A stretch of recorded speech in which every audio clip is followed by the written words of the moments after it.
التامات من غضبه وعقابه ومن شر عباده ومن حمزات الشياطين وأن يهدرون. نعوذ بالله الذي يمسك السماء أن تقع على الأرض إلا بإذنه من شر ما خلق وزرع ومن شر الشيطان وشركه. أعوذ بالله السميع العليم من الشيطان الرجيم. بسم الله الرحمن الرحيم. إن الحمد لله نحمده ونستعينه ونستغفره ونستهديه. من يهده الله فهو المهتدي ومن يضلل فلن تجد له وليا مرشدا. نشهد أن لا إله إلا الله ولي الصالحين ونشهد أن محمدا عبده ورسوله. اللهم صل وسلم على المبعوث رحمة للعالمين محمد بن عبد الله وعلى آله وصحبه وسلم. اللهم ألهمنا رشدنا ومرشد أمورنا ونعوذ بك من شرور أنفسنا وسيئات أعمالنا. ربنا اتم لنا نورا واغفر لنا إنك على كل شيء قدير. Chers frères et sœurs, Allah subhanahu wa ta'ala nous dit dans le Saint-Coran, Bismillahir Rahmanir Rahim, wa dhakir fa inna dhikra tanfa'ul mu'minin. Rappelez car le rappel est utile aux croyants sincères. En effet, depuis bientôt 3 semaines, nous avons commencé à parler du Hajj, le voyage à la maison sacrée d'Allah, qu'on appelle pèlerinage. Les premiers de nos pèlerins sont déjà arrivés et il y a certainement un miracle d'Allah que je voudrais évoquer lorsque le Seigneur du monde ordonne à Sayyidina Ibrahim alayhi salam wa ala nabiyina afdal salatu wa salam en disant ceci, Bismillahir Rahmanir Rahim, wazin fi nas bil hajj yatuka rijalan wa la kulli damirin yatina min kulli fajjin amik. Ce verset a une portée sémantique très importante. C'est un miracle de communication. En effet, depuis Sayyidina Ibrahim, le Seigneur du monde donne cette information à Sayyidina Ibrahim alayhi salam en lui disant et appelle les hommes au Hajj et ils viendront les hommes sur des montures différentes et partout dans le monde. Or, à l'époque, le monde était une communauté humaine très restreinte. Ceux qui étaient là à l'époque ne connaissaient même pas la portée et jusqu'où l'appel sera entendu, et que les gens viendront de partout sur différentes montures. Or, les différentes montures, lorsqu'on les énumère, ils viennent à pied. Et certains venaient à dos d'âne, viendraient sur des chameaux. Et il était loin de l'esprit à l'époque que ce serait sur des bateaux et que les gens viendront par des avions de différents calibres. L'information a été donnée il y a plus de 1000 ans, plus de 2000 ans. À Sayyidina Ibrahim appelle les gens et avec certitude les hommes viendront à la maison sacrée d'Allah, Al-Kaaba. Après l'avoir construit, le Seigneur du monde demande à son serviteur, appelle les gens, lance l'appel. Ce n'était pas à travers des micros, ni à travers l'internet ou à travers tout ce qu'on a aujourd'hui comme moyen de communication pour joindre le monde entier, mais déjà le Seigneur du monde lui a donné l'assurance de lancer l'appel à partir de la Mecque où il est, lancer un appel au monde entier. Et nous voyons aujourd'hui ce miracle sociologique, ce miracle moral et spirituel qui nous indique, à vous et moi, de faire des bénédictions, des prières, lançons notre appel à la paix et à l'amour, à la solidarité. Le pèlerinage, c'est ça en fait. Vous venez nous montrer que nous sommes une seule nation qui viendront de partout, les hommes et les femmes. Pour quelle raison? Pour adorer le Seigneur du monde, pour se soumettre ensemble à lui et reconnaître que nous ne sommes pas seuls. Nous ne sommes pas les seuls noirs dans le monde. Le peuple qui peuple l'humanité, qui peuple le monde, est de différentes couleurs, de différentes races, de différentes langues, de différentes couleurs. Et c'est ce que le Seigneur demande en lançant cet appel à l'unité et à la solidarité. Il nous dit, Bismillahirrahmanirrahim, Ya ayyuhan nas, inna khalaqnakum min dhakarin wa unsa, wa ja'alnakum shu'uban wa qabaila lita'arafu, inna akramakum inda Allah atqakum. Ici, ô vous les hommes, nous vous avons créé d'un homme et d'une femme. Nous vous avons répartis en peuples et en tribus. Inna akramakum inda Allah atqakum. Le meilleur parmi vous est le plus pieux. Le meilleur n'est pas ce qui est matériellement riche. Le meilleur, ce n'est pas le noir. Le meilleur n'est pas le blanc. Le meilleur, ce n'est pas le paysan. Le meilleur n'est pas le ministre. Le meilleur, ce n'est pas le député. Le meilleur n'est pas l'éleveur. Inna akramakum inda Allah atqakum. Le meilleur parmi vous est le plus pieux. Vous voyez la diversité? Dieu nous en donne le sens. Cette diversité dans le monde humain, dans le monde végétal, dans le monde minéral, cette diversité a été nous est enseignée ici par le Saint-Coran, par Allah subhanahu wa ta'ala. Inna akramakum inda Allah atqakum. Le meilleur parmi vous est le plus pieux. Quel est donc le meilleur endroit pour que le musulman puisse appréhender cette diversité des créatures humaines? Le meilleur endroit, le Seigneur du monde a appelé certains d'entre nous, d'entre vous, à aller célébrer cette unité, cette solidarité entre les musulmans, venus de partout dans le monde. Et le sens premier, c'est d'apprendre la crainte révérentielle d'Allah ensemble. Lorsque le pèlerin entonne, pour se donner encore une meilleure conviction d'adorer Allah, il vient répondre Labbaik Allahumma labbaik, labbaik la sharika laka labbaik, innal hamda wa ni'mata laka wal mulk la sharika lak.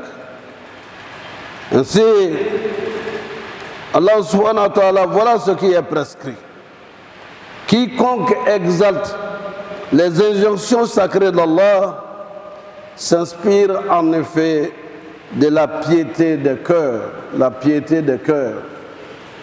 At-taqwa ha huna kana ashara ilayhi Rasul sallallahu alayhi wa sallam La piété, c'est ici. Et le pèlerin va renforcer sa foi par la purification de son âme au contact des autres, pour comprendre qu'il est au milieu et il n'est pas le centre de la terre. Cela l'amène à une plus grande modestie. Nous avons vu à la Mecque, juste à côté de la Kaaba, quand on était assis pour regarder la Kaaba en prière, il y a un monsieur qui est venu, il était en pèlerinage et il était avec un garde-corps, un de ses garde-corps, qui vient comme chez nous en train de faire de la place pour eux. Et alors, celui qui humblement se retirait à côté,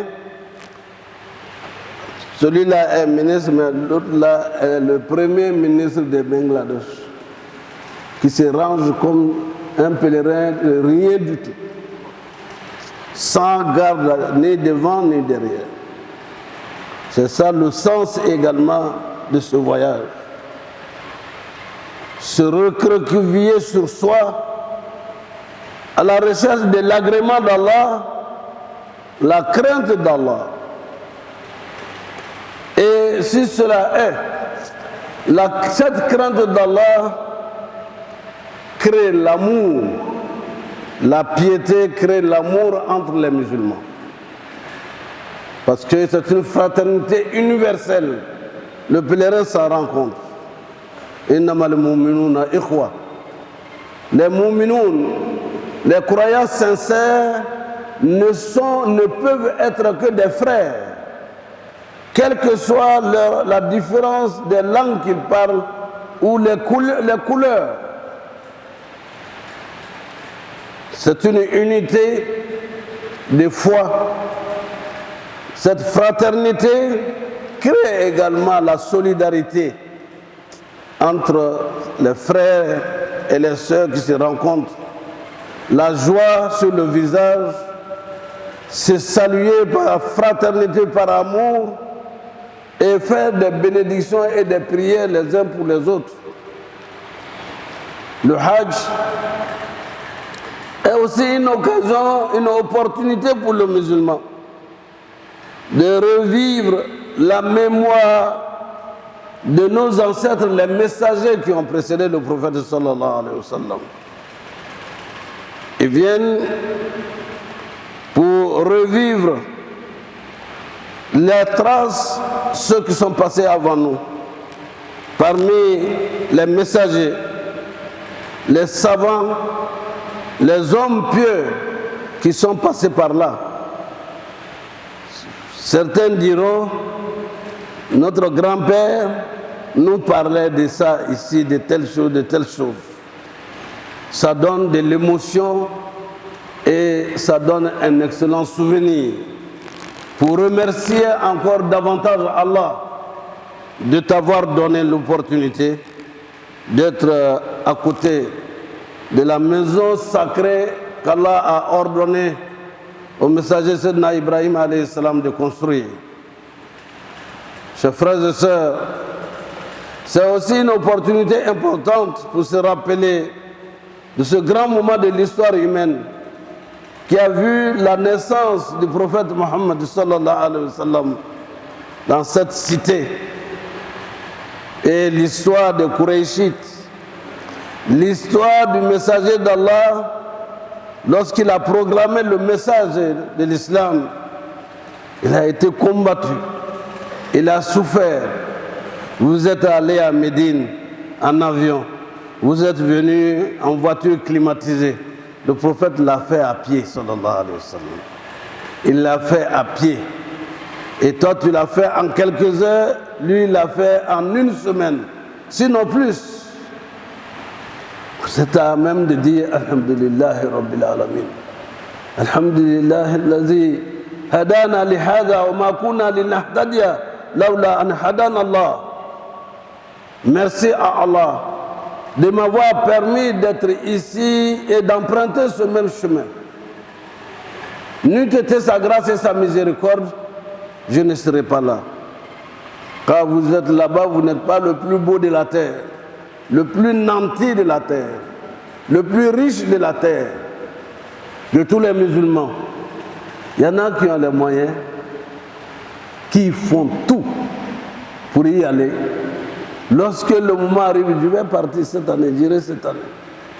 Mais à quelques jours avant un grand marché, on dit, ah, il a un marché d'1 milliard. Ah, il va dire, ah, il y a tellement d'écriture à passer, il reste là, il ne peut pas partir. L'année d'après encore, il rallie vers autre chose. Je raconte l'histoire en passant d'un de nos fidèles qui était gérant de kiosque à Djamé. Et un de ses frères l'amène dans un autre pays pour aller l'aider à gérer sa boutique. Il y va. Les autres lui disent, mais tant que toi tu seras dans ces petits trucs-là, comment tu as réussi? On n'est pas venu ici pour regarder la lagune. Il dit, oui, je suis venu regarder la lagune, mais c'est Dieu qui m'a permis d'être ici pour voir la lagune. Le reste est entre les mains d'Allah. Et arrivé dans cet autre pays, quelqu'un le voit, pour l'avoir vu à la boutique régulièrement avec un caractère, un comportement extraordinaire, lui l'appelle pour venir travailler dans une compagnie. Il demande la permission à son frère, il y va. Pour raccourcir, au moment où le pèlerinage arrive, il dit, je vais faire le pèlerinage. L'autre dit, non, mais il faut attendre, si tu ne peux pas laisser à l'année prochaine. Il dit, non, mais c'est cette année que Dieu a décidé. Et il va au Hajj.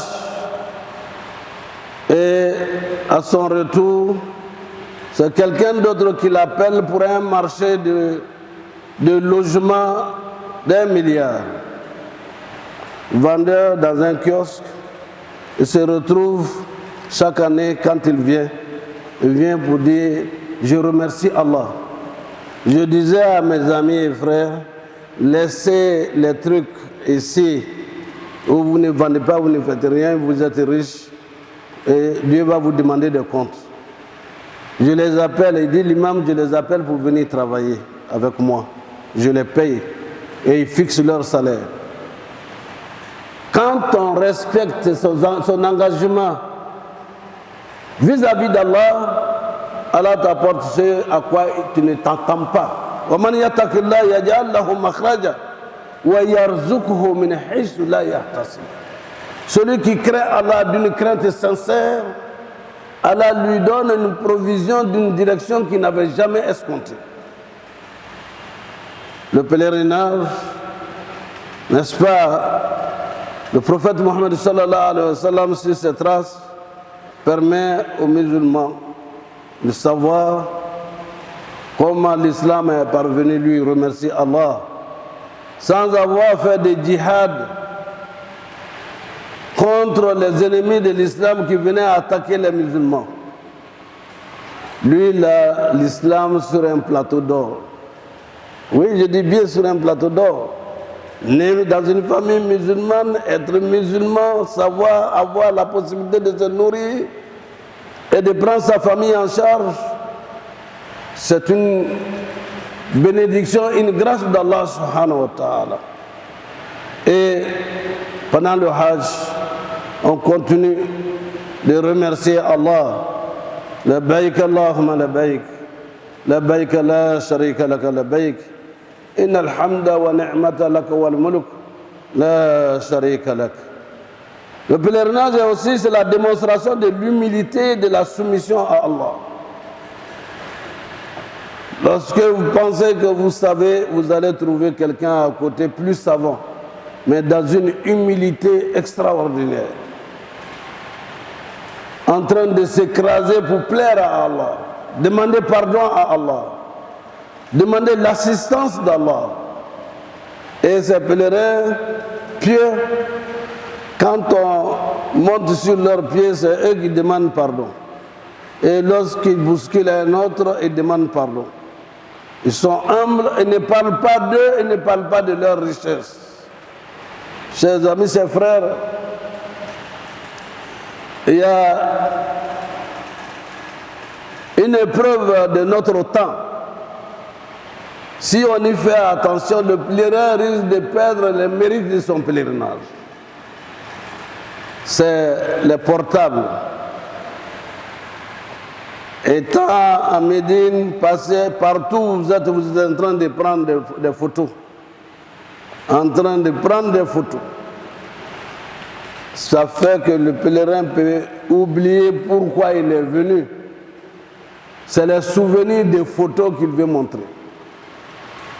En faisant la circumambulation autour de la Kaaba, on est encore en train de faire des photos et envoyer au pays. Ce n'est pas ce qui est demandé. Faites attention. Le portable risque de perturber votre pèlerinage et non le pèlerinage des autres.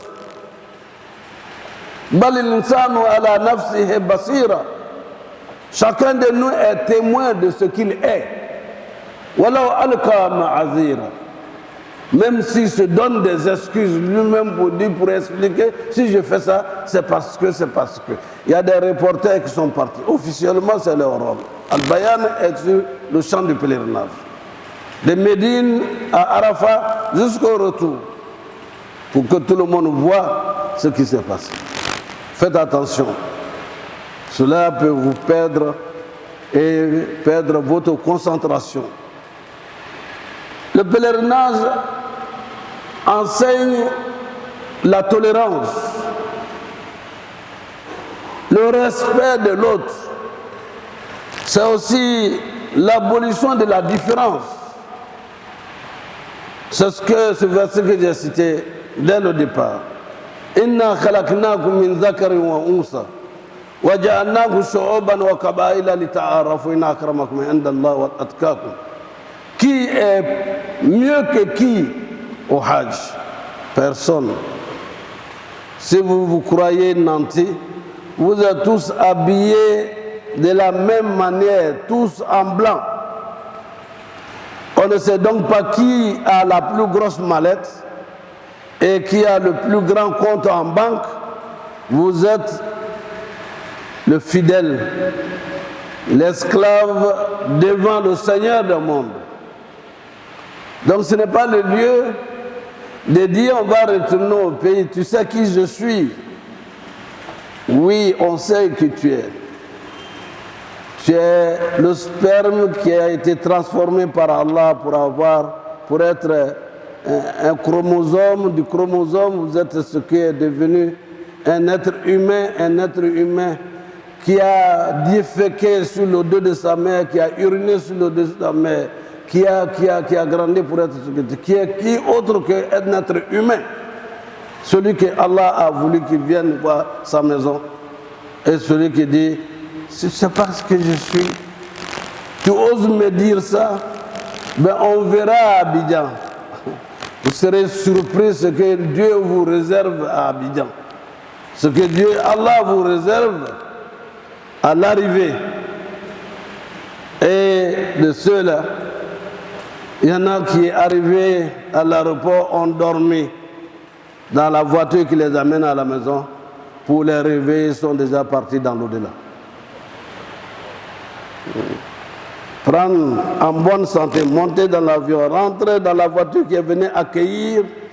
Pour arriver à la maison, papa, on est arrivé et papa a continué le voyage dans l'au-delà. Donc, soyez humbles. Et ne laissons pas de défis à autres pèlerins. C'est un défi que vous lancez à Allah. Et Allah sait. Nous ne savons pas, chers frères et sœurs. Qu'Allah nous guide dans le droit chemin. Et le pèlerinage est le lieu privilégié de l'éducation de l'âme. C'est pour cette raison qu'il faut être en train de zikrer, de faire le zikr régulièrement. Avoir toujours quelque chose dans la bouche à dire. Subhanallah, alhamdulillah, wa la ilaha illallah, Allahu Akbar, wa lillahi alhamd. Hasbunallah wa ni'mal wakil, hasbunallah wa ni'mal wakil, ni'mal mawla wa ni'mal nasir. Labbaik Allahumma labbaik, labbaik la sharika laka labbaik, innal hamda wa ni'mata laka wal mulk la sharika lak. Chers frères et sœurs, qu'Allah vous donne les moyens, nous donne tous le moyen d'accomplir le pèlerinage à la maison sacrée d'Allah. Fasse Allah que nous soyons parmi ceux qui sont appelés, qui seront appelés l'année prochaine, qui nous donne la vie et longue vie pour les années à venir, Inch'Allah, pour voir beaucoup de pèlerinages. Qu'Allah nous guide dans le droit chemin, qu'il nous guide dans le chemin de ceux qui l'ont comblé de ses bienfaits. أقول قولي هذا واستغفر الله لي ولكم ولسائر المسلمين من كل ذنب فاستغفروه إنه هو الغفور الرحيم.